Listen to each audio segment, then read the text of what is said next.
So in this video, we're going to be talking about the Classwork tab. So to get here, you just click Classwork and it will take you. Right now, notice that it's blank.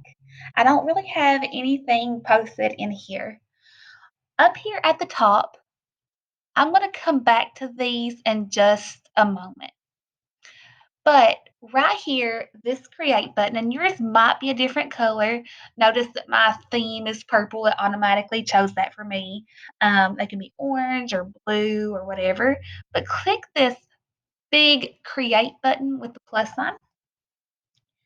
And notice that you're going to have a few different options.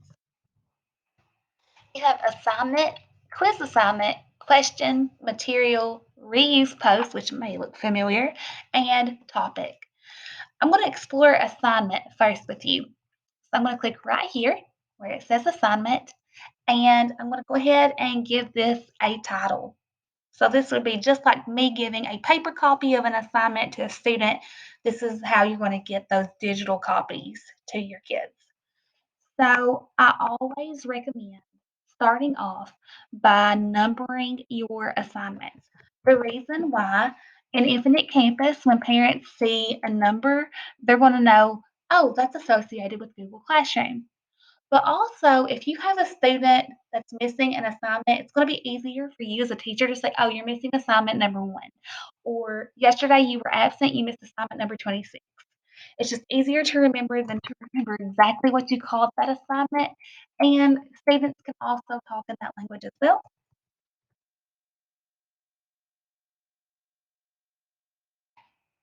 So underneath the title, you have instructions.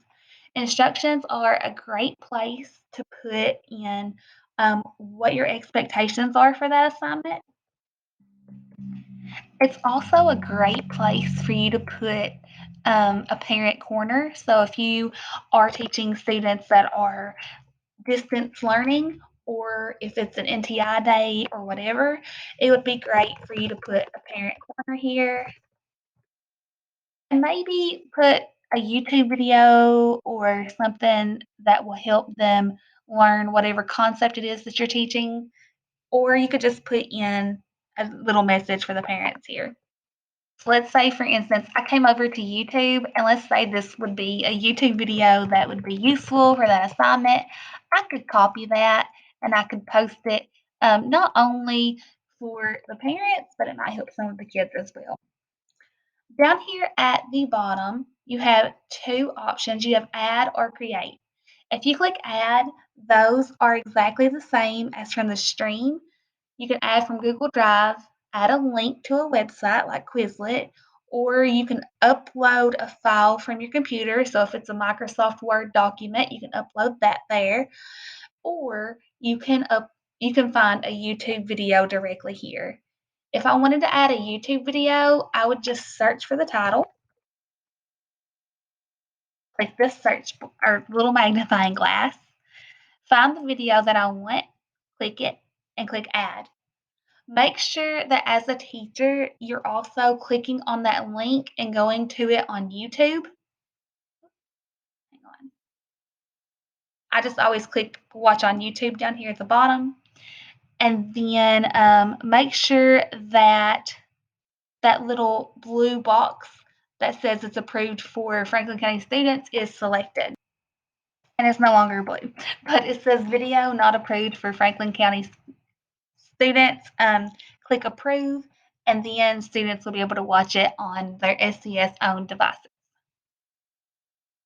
Okay, after that's good, you can add multiple things here. So I'm going to go back and I'm going to click on add, and this time I'm going to click on Google Drive. And let's say that this is the assignment that I have for my introductions. I'm going to click add. So I clicked on it and then I clicked add. You're going to have 3 different options. So right here, it says students can view file. That would be great, like if it's a reading assignment, but you don't want the students to do anything on it other than that. You also have the ability to where it says students can edit file. If you select students can edit file, that means that every student that you assign this to will have the ability to edit the same document. So if you have 30 kids, in one class. All 30 kids can be editing that same thing. The very last option is my most used option by far, and it's make a copy for each student. When you select that, it's going to automatically make a copy for each of the 30 kids in your classroom and automatically put their name at the beginning. So mine would say Stella Pollard Creative Book Talks. It automatically will do that. So that's what I highly recommend doing on anything that you think the students will need their own copy on, and it will get those to them. If you click link, and let's say I'm going to go over here and I'm going to get a Quizlet link.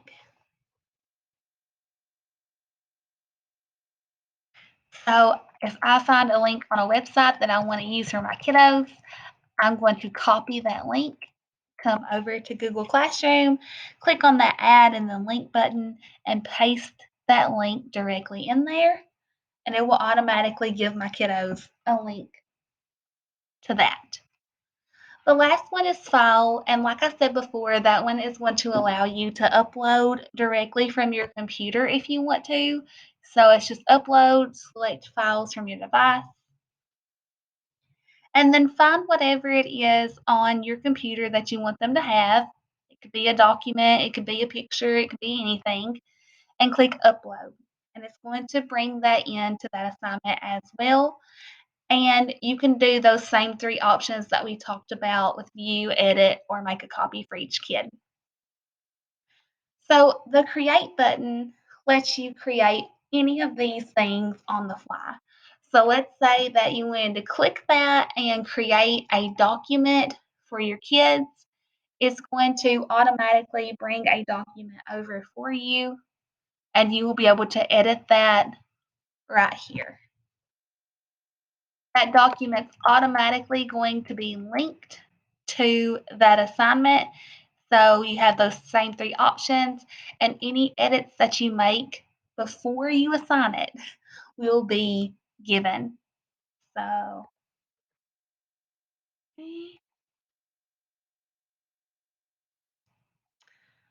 now if you make a copy for each student and then you go in and edit this after you have that selected, after you've posted it, those changes will not be seen and you will have to create a new assignment and give them a new copy. Okay, so over here to the side, you have some more options. Those were just talking about how to add different things.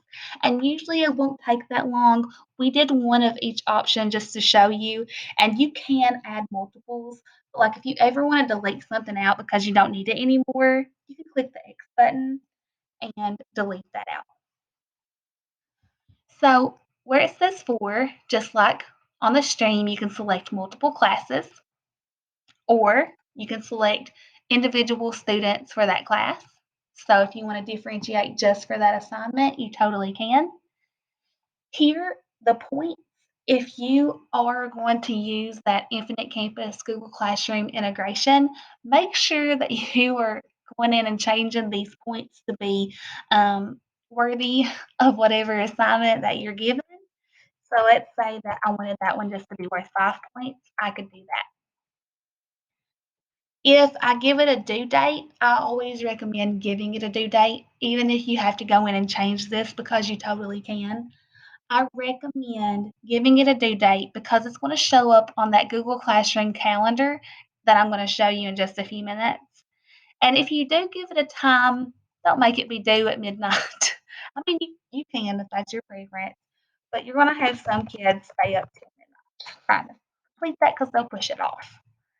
Um, Topics are kind of like folders, and you're going to be able to organize your assignments in those different topics.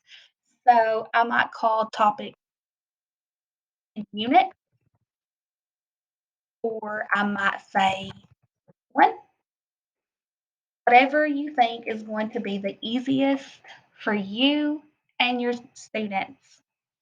We're going to ignore this rubric right now. If you want to know more about rubrics, that is included in the advanced Google Classroom session that I will link directly underneath this one. Up at the top, you can click assign and it will automatically give that to your kids. You also have the same um, options as from the stream with assign, schedule, or save draft or discard draft. If you press schedule, you can pick a time in the future for it to post. I'm going to click assign, and now it's going to take me back to my Google Classroom classwork page. It takes a second for it to create the assignment, and notice that I now have a topic over here.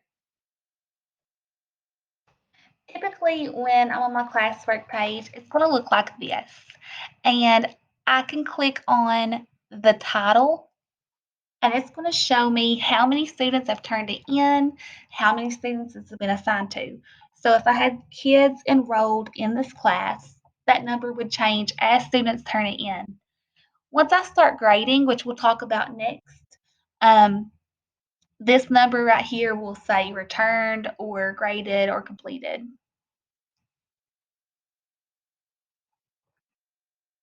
In this video, we talked about how to create assignments and how to give those to your kids. In the next video, I'm going to have a few more assignments posted, and then we'll talk about some more features on the classwork page.